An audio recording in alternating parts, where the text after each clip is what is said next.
धन्यवाद सृष्टी. इतिहास समजते पुस्तकातून, भूगोल समजते परिसरातून. इतिहास समजते पुस्तकातून, भूगोल समजते परिसरातून, विज्ञान समजते अनुभवातून. कार्यक्रम फुलला की मावळ आहे ठरते फक्त. नमस्कार. आज दिनांक 28 फेब्रुवारी 2024 या दिवशी आपण सर्वांनी मिळून 10व्या वर्गाचा निरोप समारंभ आयोजित केला आहे. पाखराला जसं आपलं घरटं सोडून जावं लागतं, अगदी तसंच आम्हालाही आज इथून जाताना स्वतःचं घरटं सोडून जायल्यासारखं वाटतंय. आज इथून जाताना उदास उदास वाटतंय. आज इथून जाताना उदास उदास वाटतंय.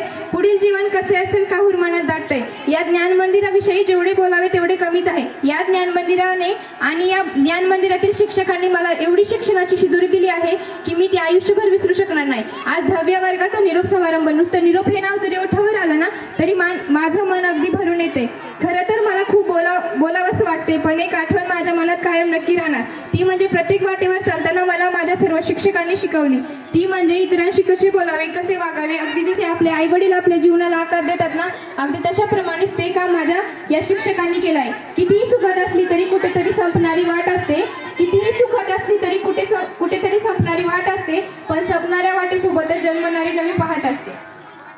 मी पहिल्यांदा जेव्हा शाळेत आले तेव्हा मी 6व्या वर्गात प्रवेश घेतला होता. मी पहिल्या दिवशी वर्गात बसल्यानंतर जेव्हा सर्वोदय सर वर्गावर आले तेव्हा सर्व विद्यार्थी गुड मॉर्निंग म्हणण्यासाठी उभे राहायचे. तेव्हा सर्वोदय सर एकदम प्रेमळ मनाने सिट डाऊन बच्चो म्हणायचे. आणि आताच आमचा शेवटचा टप्पा पार पडतोय. 10व्या वर्गाचे क्लास टीचर म्हणजे आपले डावरे सर हे सर्वांनाच मनापासून आवडतात, कारण ते बोलतातच असे की कधी रागावून तर कधी गोड मनाने. त्यांचा स्वभाव एकदम प्रेमळ आणि मायाळू आहे. एवढी सरांची शिकवण्याची स्टाईलच लय भारी. ज्ञानासोबत येतात संस्काराची शिदोरी. त्यांचं एकच वाक्य नेहमी विद्यार्थ्यांसाठी असायचं. ते म्हणायचे, शून्यातून विश्व कसं निर्माण करायचं याकडे लक्ष द्या. या कोरोनाने सर्व विद्यार्थ्यांना खूप त्रास दिलाय. जे गणित शिकणं 8व्या वर्गात महत्वाचं होतं ते आम्हाला 9व्या वर्गात येऊन शिकवलं. 8वीचे वर्ग शिक्षक म्हणजे आपले बोडके सर. का कुणास ठाऊक खेडकर सरांना बघताच आपुलकीचा भास निर्माण व्हायचा.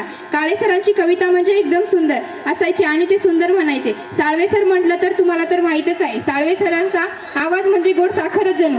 ते उत्तम अशा प्रकारचे गायन करतात.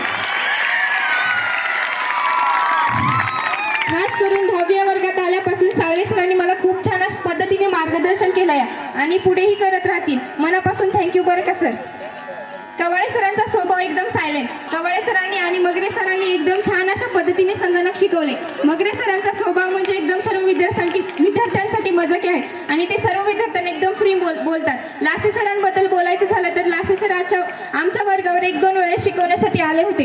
विज्ञान हा विषय त्यांनी खूप छान अशा पद्धतीने शिकवला. खरं सांगू तर मला विज्ञान हा विषय एकदम अवघड वाटत होता, पण जेव्हापासून लासे सरांनी समजावून सांगितलं तेव्हापासून मला विज्ञान हा विषयाची आवड निर्माण झाली. खरंच लासे सर मनापासून थँक्यू. जीवन की राह पर आगे बढ़ते जाएंगे. जीवन की राह पर आगे बढ़ते जाएंगे. चाहे कहीं भी हो हम पर आपको न भूल पाएंगे. शिंदे सरांचं व्याकरण म्हणजे डोक्याला कटकट. त्यांची एंट्री होताच विद्यार्थी बघतात टकमक.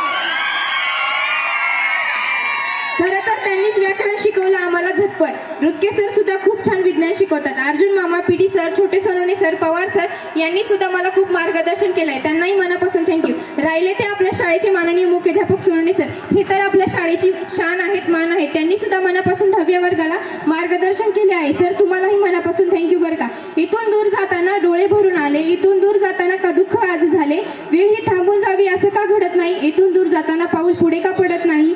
कळतच नाही सर मला काय लिहावं तुमच्यावरती. कळतच नाही सर मला काय लिहावं तुमच्यावरती. कार्यही तुमचे तेवढेच आहे कीर्ती. तुम्ही नाही केलीत LLB कायद्याच्या जगातील कधी. तुम्ही नाही केलीत LLB कायद्याच्या जगातील माते. हरलेच आयुष्याच्या वाटेवर तर आठवून लढायला बसते. सर तुमच्याविषयी खूप लिहायचं होतं माझ्या आयुष्याच्या डायरीत. सर तुमच्याविषयी खूप लिहायचं होतं माझ्या आयुष्याच्या डायरीत, पण अक्षरच सापडेना सर मला तुम्ही शिकवलेल्या 12 खडीत. बोलले असेल चुकून, झाल्या असतील चुका. खूबसूरत चैप्टर का वो आखिरी पेज याद है. वो स्कूल का आज आखिरी दिन जहाँ स्कूल की बेल की घंटी बजने पे एक खुशी सी छा जाती थी, पर उस दिन कहीं बेल की घंटी न बज जाए यही सोचकर सबके चेहरे पे एक मायूसी सी छा गई है. हर घंटे लगे जैसे मिनट में ही बीत रही है. कुछ चीजें मानो हमेशा के लिए हमसे छूट रही है. आज खूबसूरत सफर का आखिरी दिन जहाँ उसके बाद ना कोई अलार्म, ना स्कूल की घंटी और ना कोई यूनिफॉर्म होगा. सोचा ही नहीं था यह सब इतना बदल जाएगा. जहाँ सुबह सुबह उठकर आने का मन नहीं करता था, पर आज के दिन सच कहूँ तो स्कूल से जाने का बिल्कुल ही मन नहीं कर रहा है.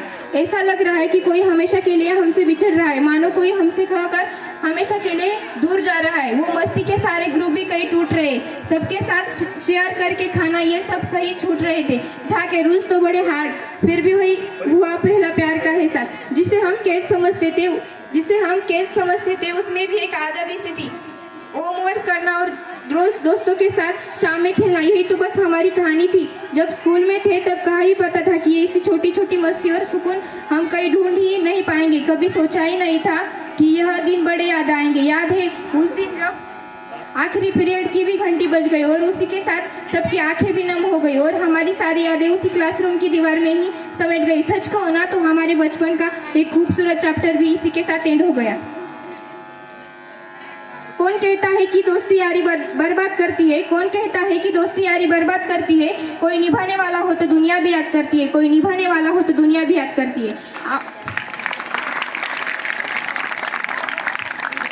आपल्या सावलीपासून आपणच शिकावं, आपल्या सावलीपासून आपणच शिकावं, कधी लहान तर कधी मोठं होऊन जगावं। शेवटी काय घेऊन जाणार आहोत? म्हणूनच मैत्रीचे हे सुंदर रूप असे जपावे। रोशनी के लिए दिया जलता है, रोशनी के लिए दिया जलता है, क्षमा के लिए परवाना जलता है, कोई दोस्त न हो तो दिल जलता है और दोस्त आप जैसा हो तो जमाना जलता है। ये लाइन मेरे बेस्ट फ्रेंड के लिए। कुछ यादें याद रखना, कुछ बातें याद रखना, कुछ यादें याद रखना, कुछ बातें याद रखना। जिंदगी में हम तुम साथ नहीं रहेंगे लेकिन हम कभी साथ थे ये जिंदगी भर याद रखना। कोई IAS, कोई इंजीनियर तो कोई डॉक्टर के सपने लेकर जा रहा है, वह टीचर ही है जो हमें इस काबिल बना रहा है। धन्यवाद। धन्यवाद पूजा। निरोपाच्या सोहळ्याची कधीच करू नये खंत, निरोपाच्या सोहळ्याची कधीच करू नये खंत, निरोपानंतरच्या भेटीला नसतो कधीच अंत, नसतो कधीच अंत।